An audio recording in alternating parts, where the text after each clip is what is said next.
Hey guys, so real quick, it's been a couple of days since I made a video. It's just been a lot going on, and I've just been kind of tired and so forth. But today is April 15th of 2022, and a couple things have happened since I made my last video.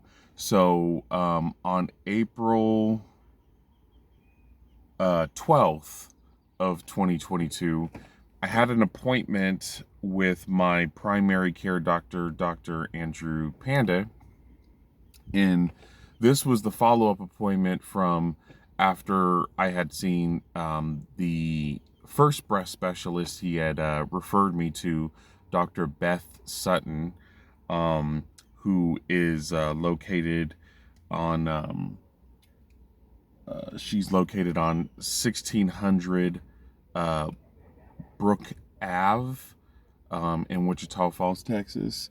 And that appointment didn't go so well. She did not perform a biopsy on me. She basically refused to do any further assistance, or I'm sorry, do any further testing, because she basically just didn't believe that there was anything going on. She, in fact, after a physical exam and an ultrasound, stated that I did not have cancer. Which, with inflammatory breast cancer, it's not as simple as that. To tell somebody that they do not have it without performing a biopsy is inappropriate, in my personal opinion. But this was a follow-up appointment with after seeing her, and he wanted, just a quick recap or summary of how that appointment went. Dr. Andrew Panda he wanted me to kind of explain how I felt about the appointment. So I did that, which obviously you guys have already heard through my previous videos.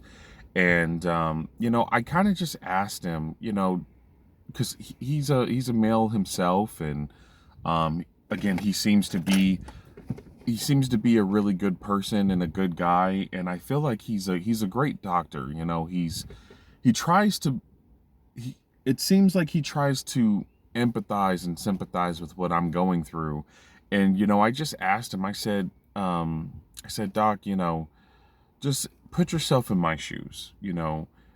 If you were a young male such as myself, you have a 6 and a 7-year-old who you want to see grow up, and you're just very concerned for your health. What would you want? And that's just summing it up. I worded it differently and stuff, but that's basically that. And he has a similar, how do I put it, similar uh circumstances within his life, as in, I think he's about to be a father. He's married. He seems young himself, so I'm sure that he has a lot to live for. So I think he genuinely tried to put himself in my shoes and was like, yeah, I'd probably want further testing too.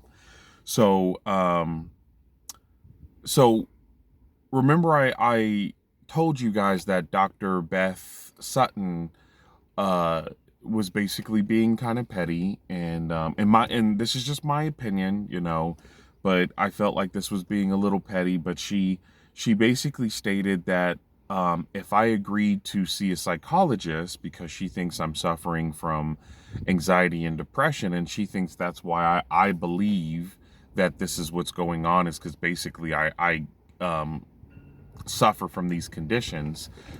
She agrees that if I were to see a psychologist and possibly even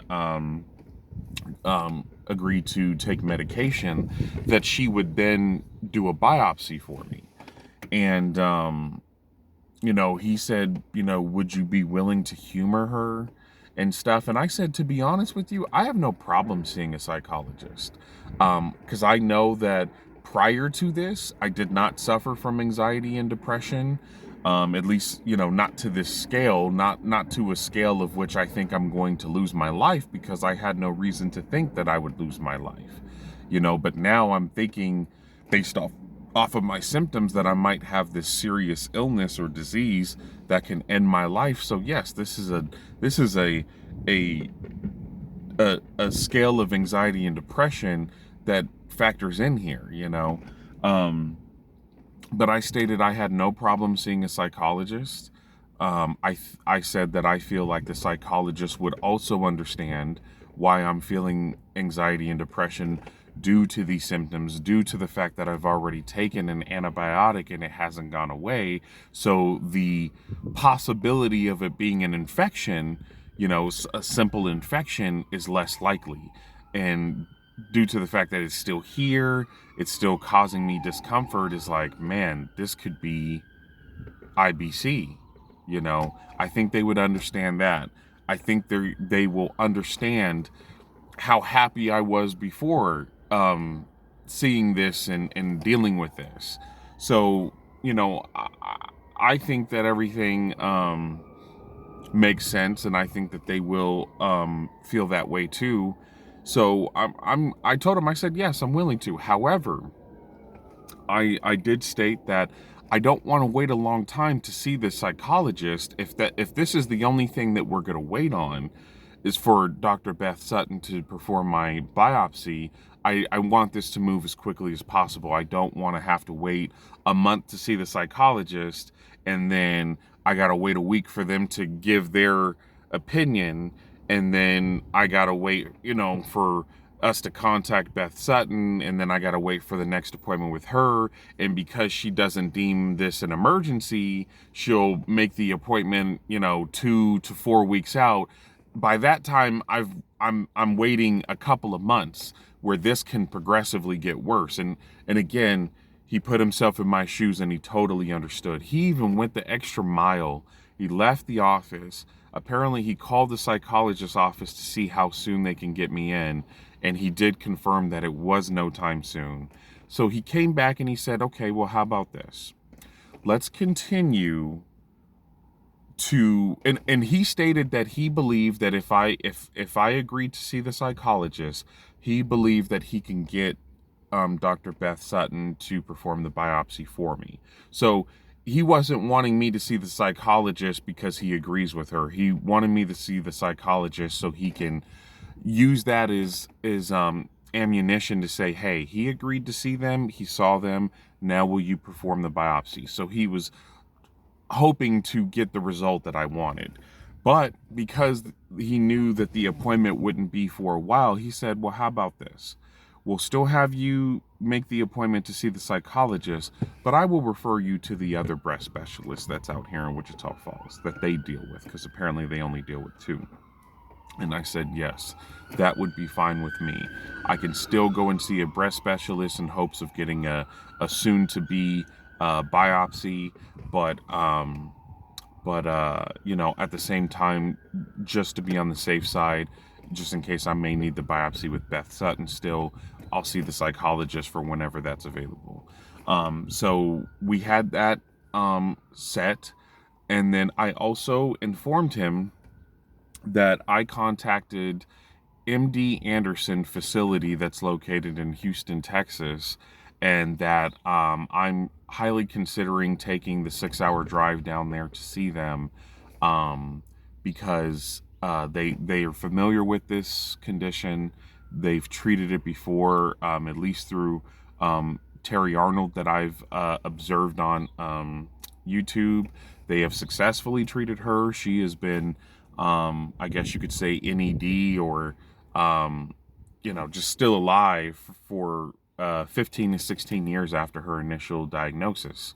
So they have successfully treated her. If I can get another, God forbid, but if I have this disease and I can get another 15, 16 years on this earth and still continue thriving, that would make me happy. So I stated that I contacted them, I gave them my information, and that they just had to verify my insurance. And if so, I would possibly need a referral to go and see them. And he said, you know what? He said, with Dr. Beth H. Sutton and with this other one that I'll refer you to, these are typically the best, especially Beth H. Sutton, from what he's stating. They're the best breast specialists in Wichita Falls, which is up for debate as far as Beth Sutton goes. But he said, it sounds like God forbid, if this is a condition that you may be dealing with, you could be seeing MD Anderson, who is arguably the best ones to handle this in the States or even possibly the world. He wasn't entirely sure, but he agreed that maybe that was a good idea to give me some peace of mind, or to give me the best chance. And so he said, hey, if everything goes well and they want to make an appointment with you, just contact my office, let them know that you need the referral to MD Anderson down there, and I will give it to you. So he said, we can do all three. We can have you see the psychologist, just in case for Beth Sutton. I'll refer you to this other breast specialist, who I believe is Dr. Crystal Hames. And then I will even give you a referral to MD Anderson down there in Houston. So that appointment with my primary doctor went very well. He was basically willing to do whatever it took to help me out, and I really appreciated it. So I'm going to make another video here in a sec, because I actually already was contacted by the other breast specialist out here in Wichita Falls, Dr. Crystal Hames' office, and I've actually already seen her. So I'm going to make another video on how that went, and so you guys are familiar with that as well, and just kind of know what's going on, because again, I'm making these videos to kind of, I want you guys to go through this experience with me, not to make anybody sad, but to inform people on what it's like to go through this process, whether I do or I do not have this condition. And I hope that my videos help people. I hope they inspire people. I hope that they bring hope and positivity to people. And again, ultimately, I want to bring awareness to inflammatory breast cancer, whether I do or I do not have it, because this is a very serious condition that needs to be, there needs to be a cure to it, first and foremost, but there needs to be more success stories. There needs to be more, if it gets caught in the beginning stages, maybe it can be cured, so anything I can do to bring awareness to it and informing of it, then that's what these videos are for. Okay. Well, I will make my other video here in a split sec, and I hope this video was helpful to you guys, and thank you for watching, and wish me luck. Okay. All right. See you guys later.